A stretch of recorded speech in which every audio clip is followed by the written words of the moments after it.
So today's a cute story, and it's as follows. The Herschel and Rochel Fogelman, I hope she's still alive. Chaim, she's still living. Then she passed away. But Herschel Fogelman passed away. He's an American boy. And from the first Luchim, I think of the Frierdiker Rebbe. No, the Rebbe. Huh? I think he's from the Frierdiker Rebbe. From Worcester was one of the places. Yeah, Worcester's one of the earliest. Yeah, Worcester, Massachusetts. Worcester, Springfield. I met him in New York City when he was, Rabbi Metzger was out for a Shabbat and he came to replace him. He was visiting New York. So he took over the shul just for that Shabbos. It was actually it was a beautiful time. Yeah, I remember you told me, which is why by divine providence, I just opened the book here.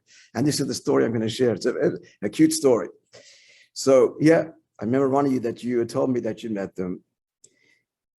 So the story is the early years. He'd already been there dozens of years, all right? And building the Jewish day school, still there in Worcester. After immense efforts, they were rewarded with growing enrollment and the scholastic achievements of their student body. Unfortunately, not everybody in the community was pleased with the school's success. Several had raised objections to the Fogelman's activities, and there was even an effort to wrest control of the school from them. Take it away from them. He doesn't go into detail, but I'm assuming they didn't want a Chabad school. Thank you for starting it. We'll take it the direction we want to go. I'm assuming. So Rabbi Fogelman's in Yechidus, and he tells the Rebbe about the whole story, and it's obviously very painful and very. What should he do? What should he do? So the Rebbe responded with a story. He tells him Rabbi Yonesh Eibeshitz, he was an 18th century Gaon and renowned for his brilliance and wit. Very famous Rav and author of many Sfarim. So he was such a renowned personality that he was the advisor to the king of Denmark. Now their relationship obviously was not viewed favorably by the king's other advisors. First of all, a Jew, and secondly, he was the favorite because he was the king sought his counsel, and so they sought ways to discredit Rabbi Eibeshitz, fabricating stories about the venerable scholar. At that time, the Rebbe continues the story to Herschel Fogelman in the Chidis. At that time, chicken racing was a popular sport. So the king suggested that the ministers and Rabbi Eibeshitz, Rabbi Yonesh and Eibeshitz, compete in a race.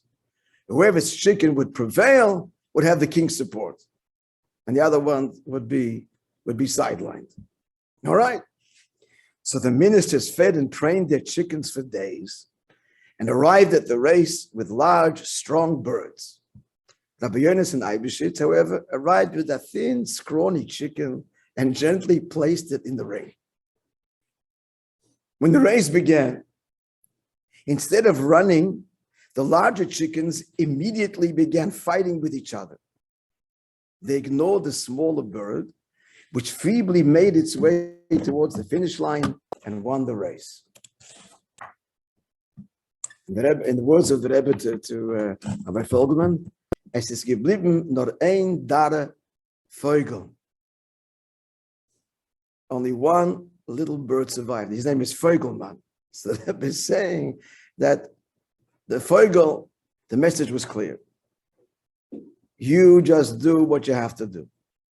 Those who don't engage in politics and don't counter, those who oppose the school will ultimately exhaust themselves with their own infighting.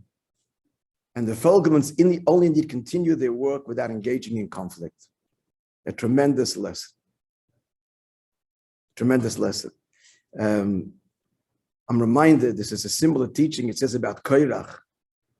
The Mishnah in Pirkei Avos talks about arguments for the sake of heaven that endure. That's the argument of Shammai and Hillel.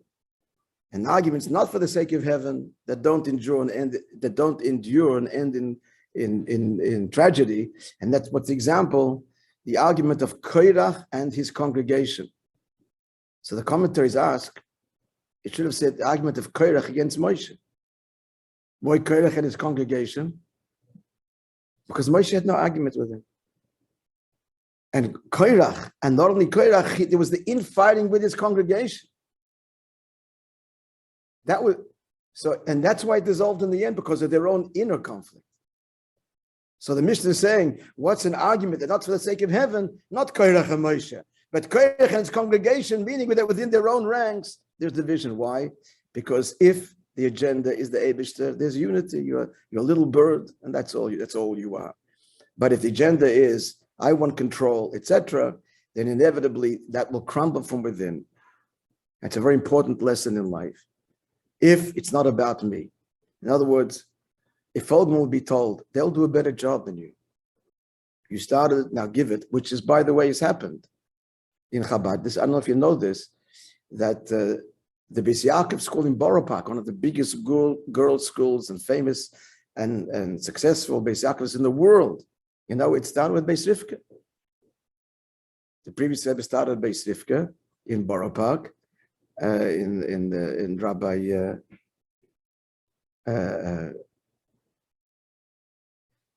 Simpson started it there, and that was the seed.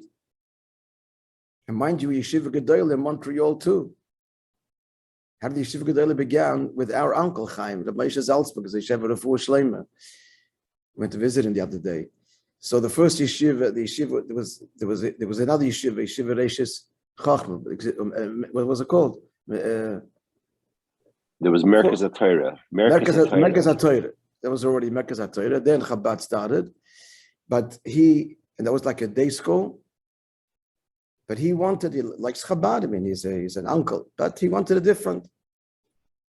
And so they were upset over here in Montreal. A competition, it's fledgling, starting another school. He wasn't trying to take it away from them. Not like Folgerman's story, they were trying to take it away, but he even wants to start another school. And so he was said, go to the Rebbe. He was probably thinking the Rebbe is going to convince him to stay in Chabad. No, the Rebbe encouraged him and gave him money to start Yeshiva Gedolah and Deacon and Dion. And to make sure that the kitchen is good and the dormitory is good, because the mothers who want to send the kids to the school are going to be looking at the kitchen and the dormitory. And also, I think, if I'm not mistaken, yeah, and air conditioning. They've asked you, lady wanted to see plants. There's have to be air conditioning. It's published. He told the story. He told it. So, on the contrary, encouraged it. That's how Yeshiva Gedolah was born. So what the message again is, we can be a little, and we should be the small little Feigele. That's because it's not about me, it's about the objective. And the conflict, in the end, don't worry about it. It will exhaust itself. Do what you have to do. Okay. Everybody have wonderful day. We'll continue now.